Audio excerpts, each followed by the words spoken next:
মসজিদে মসজিদে বিয়ে করাবেন। ছেলের বাবা মেয়ের বাবা চলে আসবে, ইজাব হবে, কবুল হবে, খেজুর নিয়ে যাবেন, 1 কেজি, বিয়ে শেষ। সহজ হয়ে গেছে না? 1 কেজি 2 কেজি খেজুর খাওয়াই দিবেন। দিস ইজ দ্য ওয়ালিমা। আল্লাহর হাবিবের যখন বেশি টাকা ছিল তিনি বেশি খাওয়াতেন। এক বিয়েতে তিনি 400 জন সাহাবীকে খাসির গোশত, উটের গোশত আর রুটি খাইয়েছেন। ওয়ালিমা, বিয়ের খাবার। সুবহানাল্লাহ পড়বেন না? আরেক বিয়েতে টাকা পয়সা নাই। এটা হচ্ছে সাফিয়া বিনতি হুয়াই ইবনে আখতাব, ইহুদি রাজকন্যাকে বিয়ে করেছিলেন খায়বার যুদ্ধের পরে। তো ফিরে আসবেন, আল্লাহর হাবিব বললেন এখানেই বিয়ে করব, মরুভূমিতে আমাদের বাসর হবে। বাসর ঘর সাজানো হলো, আল্লাহর হাবিব বাসর করলেন। সকালবেলা তিনি বেরোলেন, সাহাবারা ধরলেন, ইয়া রাসূলুল্লাহ, আগে না ওই যে রুটি খাওয়াইছিলেন, আগের বিয়েতে গোশত খাওয়াইছিলেন, এইবার কি খাওয়াবেন? আল্লাহর হাবিব বললেন এইবার তো আমার কাছে টাকা পয়সা নেই, তোমাদের কাছে কি আছে বলো? দাওয়াত খাইতে চাইয়া পড়ছে বিপদে সাহাবারা। তো সাহাবারা বললেন আমাদের কাছে কিছু নাই, কারো বাড়িতে কিছু ঘি, কারো বাড়িতে কিছু আটা, কারো বাড়িতে কিছু পনির। আল্লাহর হাবিব বললেন সব নিয়ে আসো, একটা বোলের মধ্যে রাখো। রেখে এটারে ম্যাশড করা হলো, ছাতু বানানো হলো। কি এবার আল্লাহর হাবিব বললেন সবাই হাত পাতো, সবাই হাত পাতলো। আল্লাহ রাসূল সাল্লাল্লাহু আলাইহি ওয়াসাল্লাম হাতের মধ্যে একটু ছাতু ধরাই দিলেন, বললেন এটাই বিয়ের ওলিমা। সুবহানাল্লাহ পড়বেন না? তার মানে যখন সামর্থ্য বেশি তখন ওয়ালিমাতে খাওয়াবেনও বেশি। সামর্থ্য নাই, ছাতু খাওয়াই দিবেন অথবা খেজুর খাইয়ে দিবেন। খেজুরের চেয়ে ভালো মিষ্টান্ন আর হতে পারে না। খেয়াল রাখবেন, ফলের মধ্যে আছে সুক্রোজ। ফলের যে মিষ্টিটা, এটা কিন্তু বেশি ক্ষতি করে না, এটা খুব ভালো, ভেরি হেলদি। ফলের যে মিষ্টি এটারে বলে সুক্রোজ। মধুতে যে মিষ্টি এটাকে বলে ফ্রুকটুস। আর চিনিতে যে মিষ্টি এটার বলে গ্লুকোজ। এই গ্লুকোজ বাদ দিতে হবে, বাদ দিয়ে সুক্রোজ আর ফ্রুকটুস খাইতে হবে। তাহলে সুস্থ রাখবে কে? দেখেন আল্লাহর হাবিব সাল্লাল্লাহু আলাইহি ওয়াসাল্লাম কত খেজুর খেতেন, তিনি মধু খেতেন, ফ্রেশ মধু, ফ্রেশ হানি আল্লাহর হাবিব সাল্লাল্লাহু আলাইহি ওয়াসাল্লাম খুব বেশি পছন্দ করতেন। এজন্য বিয়ের চেয়ে ভালো কাজ হতে পারে না। এদেশে ছেলে বিয়ে করতে চাইলে সবাই বলে নিজের পায়ে দাঁড়াও। আছে না এই কথাটা? বেশি কি বলে? নিজের পায়ে দাঁড়া। আপনিও নিজের পায়ে দাঁড়াবেন, এভাবে দাঁড়ায় বলবেন এই যে দেখেন নিজের পায়ে দাঁড়াইছি। তো এতদিন ছেলে কার পায়ে দাঁড়াইছে? নিজের পায়েই তো দাঁড়াইছে। বিয়েটাকে সহজ করেন। এখানে জনপ্রতিনিধি কেউ থাকলে আপনারা একটু দায়িত্ব নেন, ওদের দুঃখ কষ্ট একটু লাঘব করে দেন, ওদেরকে একটু মিলায় দেন।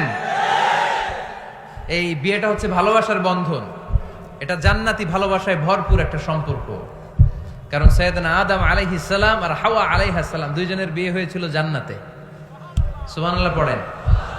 এজন্য আমরা বিয়ে করব। কি করব? বিয়ে করব। যারা করছেন তারা বেশি জোরে কইেন না যে করব।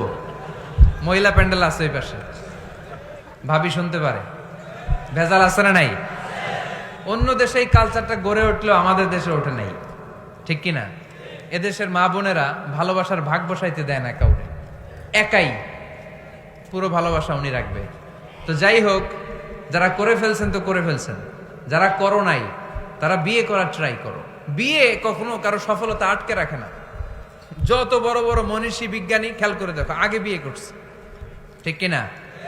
কাজী নজরুল অল্প বয়সে বিয়ে করেছেন, মহাত্মা গান্ধী অল্প বয়সে বিয়ে করছেন। বিয়ে সফল হওয়াতে কি ওনাদের কোনো বাধা বা প্রতিবন্ধকতা তৈরি করছে? ওনারা তো সফল হয়েছে। সমস্যাটা যেখানে ওনারা বিয়ে করে সফল হয়েছে, আমরা সফল হয়ে তারপরে বিয়ে করতে চাই, ঠিক কিনা? এটাই বুঝতে চাই না যে সফল হওয়ার মাধ্যম হচ্ছে তাড়াতাড়ি বিয়ে করা। তাড়াতাড়ি বিয়ে করা, ইউগনিহিমুল্লাহ মিন ফাদলিহ। যারা বিয়ে করবে আল্লাহ নিজ দায়িত্বে তাদেরকে সম্পদশালী বানায় দিবে। এজন্য আন-নিকাহ মিন সুন্নতি ফামান রাগিবা আন সুন্নতি ফালাইসা মিন্নি। বিয়ে আমার সুন্নাত, আমার সুন্নাতকে যে ভালোবাসে না সে আমার ফলোয়ার হতে পারে না। এজন্য বাবা কারা কারা আছেন? ছেলের বাবা দেখে হাত তোলেন।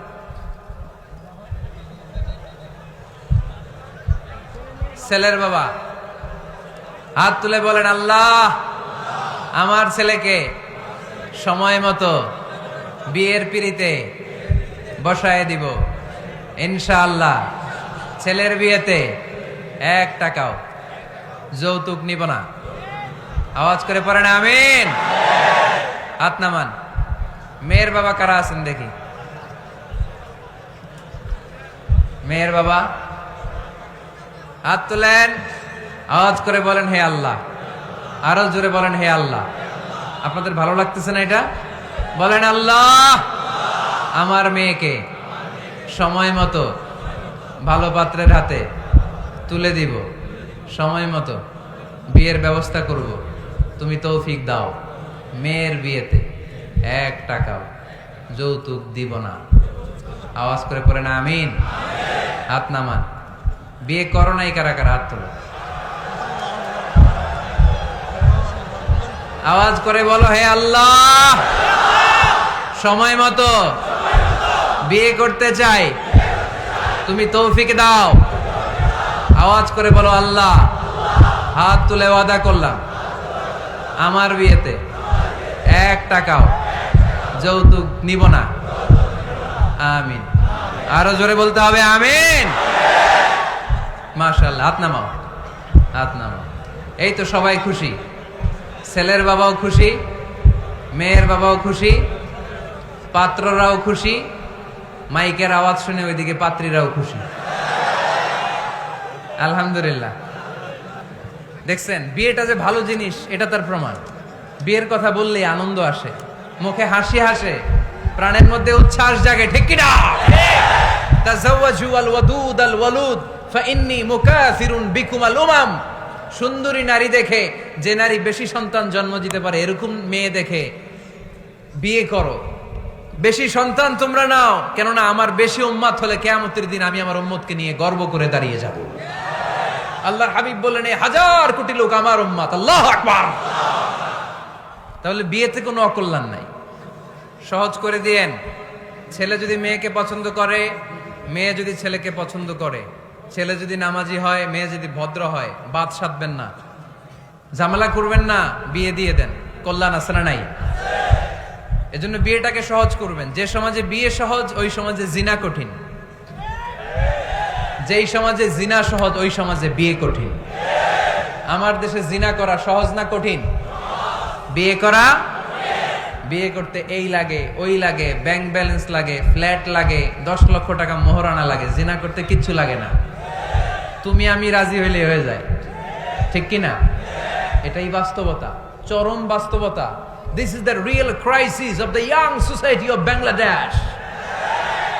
এদেশের ইয়াং ছেলেরা এই ক্রাইসিসে আছে, ওদের কথা কেউ কইতে পারে না। এজন্য ওদের পক্ষ হয়ে আমি একটু বলি।